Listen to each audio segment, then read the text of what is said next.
말씀의 제목을 따라해 주시길 바랍니다. 믿음의 기도는 병든 자를 구원하리니. 믿음의 기도는 병든 자를 구원하리니. 화초를 키우는 정원사가 하나님께 이렇게 기도했다고 합니다. 저를 사랑하시는 전능하신 하나님, 저의 기도를 들어주시고 주님이 저를 사랑하고 있음을 기도응답을 통해서 보여주옵소서. 매일 밤 12시부터 새벽 3시까지 비가 오도록 해 주옵소서. 그 비는 아주 제가 잘 아는 것처럼 부드러운 보슬비여야 됩니다. 그래서 모든 화초들과 나무들이 다 촉촉하게 잘 젖게 해 주옵소서. 하지만 주님, 해바라기와 라벤더와 같이 건조한 것을 좋아하는 식물과 선인장 종류의 나무에는 비가 내리지 않게 하여 주옵소서. 주님이 원하신다면 제가 어느 나무에 비가 내려서는 안 되는지 적어 놓겠습니다. 또한 낮에는 따스하게 햇빛을 비춰 주옵시고, 그러나 조밤나무나 백합은 햇빛이 너무 비치지 않게 해 주옵소서. 새벽에는 이슬이 많이 내리게 해주시고 바람은 조금만 불게 해주시고 송충이나 벌레가 없게 해주시고 일주일에 한 번은 걸음과 비료가 하늘에서 내리게 해 주옵소서. 아멘. 이런 기도가 여러분 올바른 기도일까요? 세상에 이렇게 기도하는 사람은 없다고 말씀하실 것 같습니다. 이런 기도가 여러분 왜 문제가 되겠습니까? 선인장 종류 그런 나무에는 비가 많이 내리면 죽을 테니까 비가 내리지 않게 해달라는 것이었고, 백합과 같은 그런 꽃들은 햇볕을 많이 쬐면은 금방 시들어 버리니까 햇볕을 좀 적게 비춰달라고 한 것뿐인데, 송충이와 벌레가 없기를 기도한 것은 당연한 것 아닙니까? 그런데 도대체 이런 기도가 왜 문제가 되겠습니까? 여러분, 우리가 어떻게 기도하고 있는 줄 아세요? 우리들이 하나님, 제 병을 빨리 고쳐주시고, 만약에 병원에서 수술을 받게 되면은 수술 집도의가 그 아픈 한 부만 잘 고쳐갖고 빨리 회복되게 하시고, 방사선 치료를 받게 되면 암세포만 죽여주시고, 사업이 잘 되게 하시고, 다른 사람들은 사업이 안 돼도 믿는 사람들은 사업이 잘 되게 하시고, 우리 사업장에 들어가고 나가는 자들마다 복을 받게 하시고, 현금으로 수금이 잘 되게 하시고, 경제적으로 어려움 당치 않게 하시고, 자녀들은 모두 다 머리가 되게 하시고 꼬리가 되지 않게 하시고, 이 땅에서 부모님에게 효도하고 장수하는 복을 받게 하여 주옵소서. 이렇게 기도하는 것이 정원사 가는 기도와 뭐가 다를 바가 있겠습니까? 비슷하잖아요. 그리고 여러분, 우리가 이렇게 기도하면 안 되는 것입니까? 너무 욕심이 과한 것이겠습니까? 혹시 제가 우리 교회를 위해서 만약에 이렇게 기도한다고 합시다. 하나님, 우리 일산순복음 영산교회를 축복해 주셔서 더도 말고 덜도 말고 잘 훈련된 기도원의 300용사와 같은 그런 일꾼들 한 2,000명만 보내주시고, 청년부터 고령층까지 모든 연령대별로 모든 사람들이 다 있으면 좋겠습니다. 그리고 그들을 모두 다 축복하셔서 1인당 10억씩 축복해 주시고,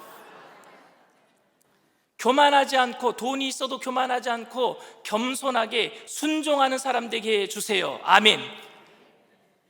하나님이 제가 이렇게 기도했는데 아마 이렇게 응답하실 것 같아요. 그래, 내가 그렇게 해주마. 그런데 이제부터는 너 필요 없다. 집에 가서 쉬어라. 제가 필요 없을 것 같아요. 그렇게 되면. 이런 기도들의 문제가 여러분 무엇일까요? 이렇게 기도하면은 정말 안 되는 것입니까? 아니, 이렇게 말고 다르게 기도하는 방법이 또 있겠습니까? 이런 기도들의 문제를 이기적인 문제라고 여러분 생각하세요? 그럴 수 있을 것 같아요. 하지만 우리의 필요를 하나님 앞에 구하는 것을 이기적인 기도라고 말할 수는 없을 것 같습니다. 일반적으로 여러분, 이기적인 기도라고 말할 때는 다른 사람에게 손해를 끼치거나 해를 끼치는 그런 게 이기적인 것 아닙니까? 고통과 그 사람들이 아프면은 아랑곳하지 않고 내 편리와 내 유익만 구할 때 우리는 그것을 이기적인 것이라고 얘기를 합니다. 그러니까 내 부족함과 한계를 느껴서 그 필요를 채워달라고 구하는 것을 우리는 이기적인 기도라 말할 수는 없을 것 같습니다. 병이 들어서 병 낫기를 구하고 경제적으로 심한 어려움을 겪으면서 하나님의 특별한 도우심을 구하고 자녀들이 자꾸 삐뚤어져 가는 모습을 보면서 그의 마음을 붙잡고 부모님의 마음을 기쁘게 해드리는 자녀가 되기 위해서 기도하는 것, 교회 일꾼이 부족하다 싶어서 일꾼을 바로 세우기 위해서 목회자가 기도하는 것, 이런 모든 것들을 이기적인 기도라고 말한다면 우리는 하나님께 기도할 제목이 없어요. 사실 뭘 가지고 기도하겠습니까? 아니면 이런 기도의 문제는 모든 일들을 미리 다 내 마음대로 결정해 놓고 하나님에게 내 뜻대로 해달라고, 하나님에게 내 뜻에 맞춰서 순종해 달라고, 이렇게 움직여 달라고 하는 기도이기 때문에 문제가 되겠습니까? 근데 만약에 하나님이 모든 것을 다 아시기 때문에 하나님 뜻대로 해주세요 라고 하면은 여러분, 우리가 기도할 게 없잖아요. 하나님, 내가 이것도 해주시고 저것도 해주세요 하는 것들이 하나님에게 월권행위를 하는 것입니까? 아니면 철없는 아이의 보챔처럼 들리겠습니까? 그렇다면 우리는 주님 뜻대로만 해주세요라고만 기도해야 될 것 같아요. 여러분들이 저에게 기도 부탁을 해요. 그러면 저는 정말 간절히 기도합니다. 하나님, 우리 집사님 사업이 잘 되게 하시고 자녀들이 잘 되게 해주시옵소서. 그리고 병들지 않게 해주시고 병원에 가는 일이 없도록 해주세요. 그런 다음에 제가 그렇게 기도한 다음에 마지막에 가서 그러나 제 뜻대로 마시고 하나님 뜻대로 하시옵소서, 이렇게 해서 꼭 초를 쳐야 되겠습니까? 네? 어차피 우리가 구하는 대로 되는 것이 아니라 하나님의 뜻대로 되는 것임을 기도하는 사람들은 다 알고 있는데, 그래도 하나님께서 우리들에게 구하라고 하셨고 우리는 그래서 기도하는 줄 믿습니다. 우린 그래도 기도하는 거예요. 그래서 우리는 이 기도 가운데 우리의 모든 것을 지켜주시는 주님을 믿기 때문에 우리 마음속에 있는 계획도 얘기하는 거예요. 우리의 구체적인 바람도 주님 앞에 말씀을 드리는 겁니다. 저는 그것이 기도라고 생각합니다. 그냥 어린아이가 미주알 고주알 엄마 아빠에게 떠드는 것처럼, 엄마 아빠 뜻이 뭔지는 모르겠지만 얘기하고 싶은 거 다 얘기하는 거예요. 미주알 고주알. 따라서 정원사가 나무에 어떤 나무에는 비가 와야 하고 어떤 나무에는 비가 내리지 말아야 하는 기도는 조금 과장된 이야기이기는 하겠지만 어쩌면 철저하게 하나님을 믿고 드리는 순전한 기도라고 저는 생각합니다. 순전한 기도, 순진한 기도 말입니다. 어떤 아이가 아빠가 선물로 사준 아이폰을 지하철에서 잃어버렸대요. 울상이 되어버린 아이에게 엄마는 함께 기도하자고 했습니다. 그런데 기도가 끝마치자마자 엄마에게 연락이 왔고 핸드폰을 주운 사람이 집 앞까지 와서 핸드폰을 배달해 주고 갔습니다. 이런 간증을 들으면 별것 아닌 것 가지고 왜 아이와 기도했느냐라고 말할 사람도 있을 것 같습니다. 아이폰에는요, 위치 추적 장치가 있어요. 전화해서 그래서 위치 추적 장치 해서 아이폰을 찾아내든지 기도하기 전에, 아니면은 전화를 해서 누군가가 그 전화 받을 거 아니겠습니까? 그 전화를 받으면은 잠시 보관해 달라고 하든지 하면 될 것을, 만약 기도했는데 나쁜 사람이 아이폰을 공장 초기화 시킨 다음에 보관했다가 팔아먹을 작정으로 받지도 않았다면은 기도한 것이 응답되지도 않고 아이에게는 이런 기도해봤자 응답이 되지 않는구나, 기도에 대한 기대감도 사라질 수 있는데 이런 것들을 괜히 엄마가 했구나 라고 이야기할 수도 있을 것 같습니다. 하지만 그 엄마의 의도가 아이로 하여금 일상의 모든 일에 하나님을 의지하고 하나님과 소통하는 법을 배우게 하기 위해서, 그래서 하나님의 따뜻한 손길을 느낄 수 있도록 기도하자라고 한 것이라면 저는 그 엄마의 선택과 기도는 정말 위대한 것이라고 저는 생각합니다.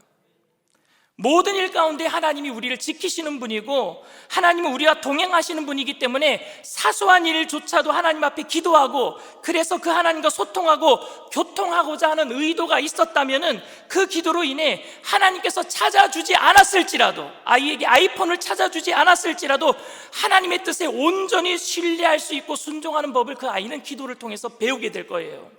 그렇지 않겠습니까? 결국 문제가 되는 것은 여러분, 기도의 내용이 아니라 기도로 하나님을 어떻게 인식하고 있느냐가 문제가 될 것 같습니다. 기도의 내용이 너무 이기적이냐, 사소하냐, 너무 구체적이냐, 이런 것들보다도 자기의 소원을 이루어주는 알라딘의 지니 램프처럼 하나님을 생각하고 있느냐, 아니면 인격적으로 내가 신뢰하고 따르는 시시콜콜 이야기하고 싶은 그런 분이냐, 이거의 문제겠죠. 기도로 여러분 하나님을 금나와라 뚝딱, 은나와라 뚝딱 사용하시겠습니까? 아니면 인격적인 하나님으로 내 모든 것을 이야기하고 싶은 상대로 생각하시겠습니까? 오늘 본 말씀 13절에서 15절 말씀입니다. 너희 중에 고난당하는 자가 있느냐? 그는 기도할 것이요. 즐거워하는 자가 있느냐? 그는 찬송할지니라. 너희 중에 병든 자가 있느냐? 그는 교회의 장로들을 청할 것이요. 그들은 주의 이름으로 기름을 바르며 그를 위하여 기도할지니라. 믿음의 기도는 병든 자를 구원하리니 주께서 그를 일으키시리라. 혹시 죄를 범하였을지라도 사하심을 받으리라. 야고보서는 오늘 본문에서 병든 자가 있으면 장로를 청하여 기도하라고 했어요. 고난당하고 있는 사람이 있으면 기도하라고 했습니다. 그리고 즐거우면 찬송하라고 했습니다. 그리고 믿음의 기도는 병든 자를 구원한다, 이렇게 얘기를 했습니다. 저는 오늘 이 말씀을 통해서 고난 중에 기도하는 것이 어떤 위력을 가지고 있는지에 대해서 함께 은혜를 나누고자 합니다. 야고보서를 받아보는 교인들, 이 야고보서를 받아보는 교인들, 일반 세상 사람들이 아니라 교회에 보낸 편지니까요. 그 교인들은 당시에 재정적인 문제도 있었고 경제적인 위기와 혼란도 있었습니다. 굉장히 큰 고난과 시련 가운데 있는 그들에게 야고보서 1장에서 너희는 조금도 의심하지 말라, 두 마음을 품지 말라. 제가 야고보서 1장을 설교하면서 이 말씀을 가지고 설교를 했어요. 야고보서 1장 6절에서 8절 말씀입니다. 오직 믿음으로 구하고 조금도 의심하지 말라. 의심하는 자는 마치 바람에 밀려 요동하는 바다 물결 같으니 이런 사람은 무엇이든지 주께 얻기를 생각하지 말라. 두 마음을 품어 모든 일에 정함이 없는 자로다. 이 얘기는 의심하지 말라는 것은 자기가 기도한 것을 하나님이 들어주실까 안 들어주실까 이런 의심하지 말라는 의미가 아니었어요. 의심하지 말라는 것은 가장 나에게 선하신 뜻을 가지고 있는 하나님을 의심하지 말라는 의미였었죠. 그렇죠? 기도하면서 의심하지 말라는 이유는 기도의 대상이신 하나님을 의심하지 말라는 이유지, 내가 기도한 것이 응답될까 응답되지 않을까 그런 것을 의심하지 말라라는 의미가 아니었습니다. 하나님은 신실하신 하나님이시니까, 합력해서 선을 이루시니까 하나님을 의심하지 말라라는 의미였었습니다. 믿는 자의 기도가 병든 자를 일으키라는 말씀도 내가 기도하면 병이 고침받을까 병이 안 고침받을까 이런 것을 의심하라 이런 의미가 아니라 무엇을 의미하는 거예요? 기도 응답이 될 수도 있고 안 될 수도 있는데 누구를 의심하지 말란 얘기예요? 하나님을 의심하지 말란 얘기예요. 여기서도 마찬가지예요. 같은 의미입니다. 내가 기도한 대로 무조건 병남을 입는다라고 보기에는 힘든 말씀이에요. 그러니까 오늘 본문도 하나님의 뜻이 어디 있는지 모르니까요, 하나님을 의심하지 말란 얘기예요. 그렇다고 하나님께서 도와주실 것이라는 확신 없이, 간절함 없이, 응답과는 상관없이 그냥 형식적으로 드리는 기도일 수도 없습니다. 야고보가 지금 기도하라고 얘기했을 때 그냥 하나님이 안 들어주실 수도 있는데 형식적으로 기도하자 이런 의미로 볼 수도 없습니다. 우리는 고난 중에 애같하게 기도해야 돼요. 간절하게 기도해야 돼요. 구원해달라고 기도해야 됩니다. 살려달라고 기도해야 됩니다. 아니 그렇게 기도할 수밖에 없어요. 고난에 빠지면은요, 문제에 빠지면은요 정말 그렇게 기도할 수밖에 없어요. 그리고 우리는 하나님께서 우리의 기도를 들어주셔서 우리 기도에 응답 주실 것이라고 믿고 주님의 응답을 기다려야 합니다. 그런데 기도하는 사람들의 현실은 그렇지가 못할 때가 많아요. 응답되지 못할 때가 많아요. 답답할 때가 많습니다. 기도하면 할수록 남아있는 고통, 현실의 세계는 아직도 나를 짓누르고 있단 말입니다. 그 답답함을 저도 경험했고 여러분들도 경험 많이 하셨을 거예요. 왜? 내가 원하는 대로 응답이 바로바로 안 된단 말입니다. 하나님은 우리의 기도를 들으신다라고 하셨지만 현실은 하나님이 우리의 기도를 안 듣고 계시는 것 같아요. 아직까지 여전히 고통이 남아있고 아직까지 여전히 병이 아직도 중하게 들어있고. 여러분, 다윗과 밧세바가 간음해서 아이가 태어나요. 그 첫 번째 아이가 솔로몬이 아니에요. 솔로몬은 그 아이가 죽고 난 다음에 태어난 아이예요. 첫 번째 아이가 태어나요. 그 아이가 죽을 병에 걸리게 되었습니다. 그때 다윗은요 금식하면서 기도해요. 금식하며 기도합니다. 하나님, 우리 아이를 살려주세요. 내가 죄를 지었습니다. 하나님, 용서해 주세요. 금식하며 기도합니다. 신하들이 뜯어 말렸어요. 왕이여, 정신 차려야 됩니다. 나라의 정사를 보려면은 밥도 드셔야 됩니다. 아니야, 난 우리 아이 살려야 돼. 머리를 풀어헤치고 금식하며 기도해요. 신하들이 난리가 났어요. 왕이 저러고 있으니까. 근데 금식하며 그렇게 기도했는데 아이가 죽어버렸어요.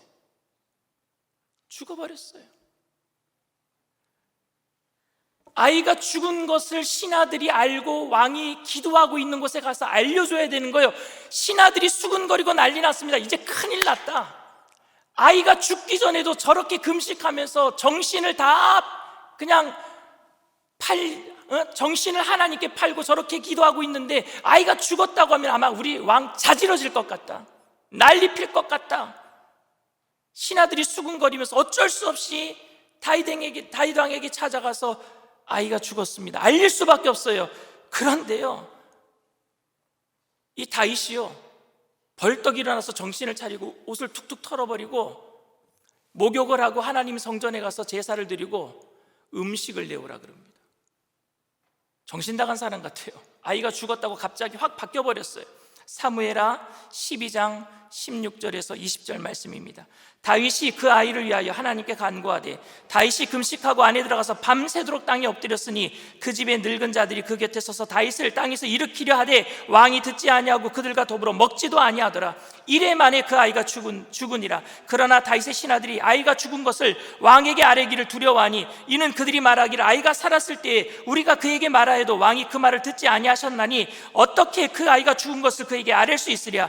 왕이 상심하리로다 함이라. 다윗이 그의 신하들이 서로 수군거리는 것을 보고 그 아이가 죽은 줄을 다윗이 깨닫고 그의 신하들에게 묻되 아이가 죽었느냐 하니 대답하되 죽었나이다 하는지라. 다윗이 땅에서 일어나 몸을 씻고 기름을 바르고 의복을 갈아입고 야외전에 들어가서 경배하고 왕궁으로 돌아와 명령하여 음식을 그 앞에 차리게 하고 먹은지라. 여러분, 어떻게 이럴 수가 있어요? 어떻게 이럴 수가 있습니까? 죽어라고 금식하며 기도했는데 기도가 응답되지 않았어요. 그런데 아무 일도 없듯이 하나님 전에 들어가서 경배하고 일상생활로 돌아가 버립니다. 다윗은요 기도응답 받았어요. 기도응답이 뭔지 아십니까? 고난 중에, 그 괴로움 중에 하나님이 함께 하셨다는 걸 알았기 때문에 그래요. 그게 기도응답이었어요. 마태복음 7장 7절 11절에 주님께서 산상수훈의 기도에 대해서 이렇게 말씀하십니다. 다 같이 읽습니다. 구하라 그리하면 너희에게 주실 것이요 찾으라 그리하면 찾아낼 것이요 문을 두드리라 그리하면 너희에게 열릴 것이니 구하는 이마다 받을 것이요 찾는 이는 찾아낼 것이요 두드리는 이에게는 열릴 것이니라. 너희 중에 누가 아들이 떡을 달라 하는데 돌을 주며 생선을 달라 하는데 뱀을 줄 사람이 있겠느냐. 너희가 악한 자라도 좋은 것으로 자식에게 줄 알거든 하물며 하늘에 계신 너희 아버지께서 구하는 자에게 좋은 것으로 주시지 않겠느냐. 여러분, 구하는 자에게 구하는 것을 준대요. 두드리는 자에게 두드리는 것을 주신대요. 뭘 주신다 그랬어요? 구하는 자에게 하나님은요, 좋은 것을 주신대요. 구하는 것을 주시는 게 아니라 좋은 것을 주셔요. 이것을 믿는 사람들은 기도 응답이라고 받기 때문에 낙심하지 않고 주님과 동행할 수 있는 거예요. 그게 기도예요. 구하는 것대로 주는 게 아니라 하나님은 우리에게 좋은 것으로 채워주실 줄 믿습니다. 그렇다면 어떤 분들은 그래요. 그러면 기도할 필요 없겠네요 하는 분들도 있을 것 같습니다. 안 구해도 좋은 것 주실 텐데 뭐. 하나님께서 가장 좋은 것으로 알아서 주실 텐데 뭐 힘들여 기도합니까? 그런데 여러분, 고난 중에 고난을 피하게 해달라고 하든지 고난을 이기게 해달라고 하든지 고난 속에서 계속 지속되게 하시든지 하나님께서는 그 고난 중에 우리와 함께 하기를 원하고 계신단 말입니다. 뭘 통해서요? 기도를 통해서. 담담히 우리는 고난 중에 그냥 앉아 있을 수가 없어서 고난 중에 하나님께서 나를 향하신 뜻이 무엇인지를 붙잡기 위해서 우리는 몸부림치는 게 기도 아닙니까? 나에게 향하신 뜻이 뭔지 몰라서 기도하지 않으면 그냥 마음이 무너질 것 같아서, 고난 중에 너무너무 힘들어서 마음이 무너질 것 같아서 지정이 내 모든 것을 다 드려 하나님께 기도드리는 것 아닙니까? 하나님을 붙잡기 위해서. 오늘 야고보 사도는 믿음의 기도는 병든 자를 구원한다 그랬어요. 구원한다라는 말은 여러분 고쳐준다라는 의미보다는 리스토어, 회복한다라는 의미예요. 회복한다, 회복시켜주는 거예요. 병에 걸리는 이유가 여러분 여러 가지가 있어요. 병에 걸리는 이유가, 다윗의 아들은요 밧세바의 간음을 통해 인한 징계였었고요, 욥의 질병은요 고난 중에 있는 사람들에게 하나님의 위로를 알게 해주기 위해서 대표적으로 욥은 자기는 사실은 이유 없는 고난을 받았어요. 근데 욥의 고난을 통해서 많은 사람들이 하나님께서 고난 중에 우리와 함께 하심을 알게 되었잖아요. 그 욥의 고난은 하나님의 위로를 알게 하시기 위한 고난이었고요, 나면서부터 맹인된 사람이 있어요. 요한복음 9장에 보면요, 그 나면서부터 맹인된 사람은요 하나님의 영광을 위해서 병에 걸렸던 사람이에요. 예수님이 그렇게 말씀하셨으니까요. 바울의 사단의 가시가 있었죠. 그건 자고하지 않게 하시려고, 겸손하게 하시려고 질병을 주셨대요. 그리고 70대에 다윗이 죽을 병에 걸렸는데 그 병은 무슨 병이었느냐? 하늘나라 가게 만든 병이었단 말입니다. 병의 이유는 너무 많아요. 그 원인이 다양하고 우리에게 그 질병이 왜 왔는지 알 길은 없지만 고난 중에 우리가 기도할 때 알 수 있는 것은요, 그 병 중에, 그 고난 중에 하나님이 나와 끝까지 함께 한다는 사실을 알 수 있지 않겠습니까? 우리가 가장 중요하게 생각해야 될 것은, 히스기야도 죽을 병에 걸렸을 때에 기도해서 15년 연장받았어요. 그런데 15년 연장받은 다음에 교만해져서 바벨론 사신들이 왔을 때 왕궁의 창고를 열어서 짠, 나 이렇게 가진 게 많다 했기 때문에 망해버려요. 그렇게 응답받아도 망할 수가 있습니다. 응답받아도, 병 고침 받아도. 그런데 스데반처럼 돌에 맞아 죽을 때에 기도함으로요 하나님을 붙잡고 있다면 승리자가 되는 줄 믿습니다. 이게 달라요. 병 고침 받고 패배자가 될 수도 있지만, 병의 고침 못 받고 지금 당장 그 고난 속에 돌무더기 속에 내가 파묻힐지라도 주님을 붙잡고 있으면은 하늘문이 열리고 승리자가 되는 줄 믿습니다. 그게 기도란 말입니다. 여러분, 기도로 지금 무엇을 구하고 있습니까? 우리들이 고난 중에 기도하는 이유는 고난이 없는 삶이 아니라 의미 있는 삶이 되기를 원해서 기도하는 거예요. 주님이 함께 하실 때 의미가 있을 거 아니겠습니까? 우리들이 알고 싶어하는 것은 고난 중에 정말로 하나님 나와 함께 하시는 것입니까? 이 고난이 하나님이 나를 버리신 그런 뜻은 아니지요. 이걸 알기 위해서, 하나님을 붙잡기 위해서 기도하는 것 아니겠습니까? 저는 그래서 기도해요. 왜 우리 성도님들이 고난을 받는지, 왜 질병에 걸렸는지, 왜 기도하느냐 하면은요, 병 낫기를 위해서 기도하지만 그 기도 중에 누구를 붙잡기 위해서요? 하나님을 붙잡기 위해서. 결국은 하나님을 붙잡기 위해서. 하나님이 그래도 그 성도님과 함께 해주심을 알게 해달라고. 기도는 여러분 병 고치는 수단이 아니라 하나님을 붙드는 수단인 줄 믿습니다. 기도는 하나님을 붙드는 수단이에요. 너를 구원하리라 라는 말씀은 단순히 병을 고쳐준다라는 말씀이 아니라 하나님을 바라보라 라는 말씀인 줄 믿습니다. 하나님을 붙들게 하는 힘이 기도에 있다라는 말씀이에요. 내게 있는 고난을 극복하는 것이 아니라 이 고난의 의미, 그 고난에 의미가 있다라는 얘기예요. 의미. 하나님께서는 그 소리를 우리에게 들려주실 거예요. 기도할 때 이기게 하실 줄 믿습니다. 그래서 우리는 기도하는 거예요. 믿음의 기도는 병든 자를 구원하리라는 말씀은 고난 중에 기도하는 사람이 우리가 궁극적으로 바라봐야 될 대상이 누구인지를 가르쳐주고 있습니다. 고난이 두렵기는 하지만 그럼에도 불구하고 우리는 하나님과 동행하는 삶을 원합니다. 제가 어렸을 때에 열병에 걸린 적이 몇 번 있었어요. 그 열이 올라가는 병이 있잖아요. 열이 갑자기 확 올라가는 거. 그 열병에 걸리면은요, 열이 40도씩 올라가요.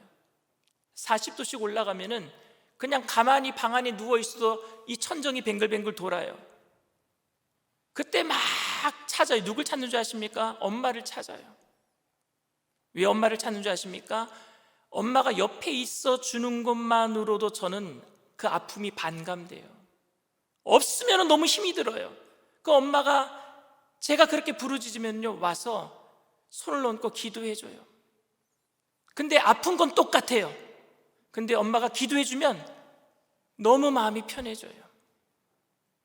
고난 중에 여러분 하나님이 함께 하실 때에 고난은 똑같을지 모르겠지만 우리의 아픔은 사라지고 우리에게 용기를 주신 하나님 때문에 믿음으로 일어서게 될 줄 믿습니다. 그래서 병든 자를 위해서 기도할 때 병든 자가 구원받게 되는 거예요. 회복되는 거예요. 흔들리는 마음이 하나님께 향하게 되는 거예요. 회복되는 거예요. 믿음으로 회복되게 될 줄 믿습니다. 사랑하는 성도 여러분, 고난은 우리를 절망하게 만들기에 충분해요. 고난은, 질병은 우리로 하여금 낙심하게 만들기에 충분한 힘이 있습니다. 그래서 우리는 기도해야 하는 거예요. 흔들리지 않기 위해서, 회복되기 위해서. 마음이 그것 때문에 빼앗겨 버린단 말입니다. 야고보서의 핵심은 고난 중에 하나님을 붙들자예요. 고난 중에 하나님을 붙들자. 저는 여러분들이 질병에서 고침받기를, 고난에서 탈출하기 위해서 저는 무던히도 기도합니다. 지금도 기도하고 있어요. 그리고 그 기도가 더욱 저는 하나님을 붙들기 위한 신뢰의 표현이 되기를 원합니다. 여러분들도 함께 그렇게 기도해 주시기를 바랍니다. 질병과 고난 중에 기도함으로 하나님을 더욱 붙들고 더욱 신뢰하는 저와 여러분들, 그래서 구원받고 회복되는 역사가 날마다 일어나게 되기를 주님의 이름으로 축원을 드립니다.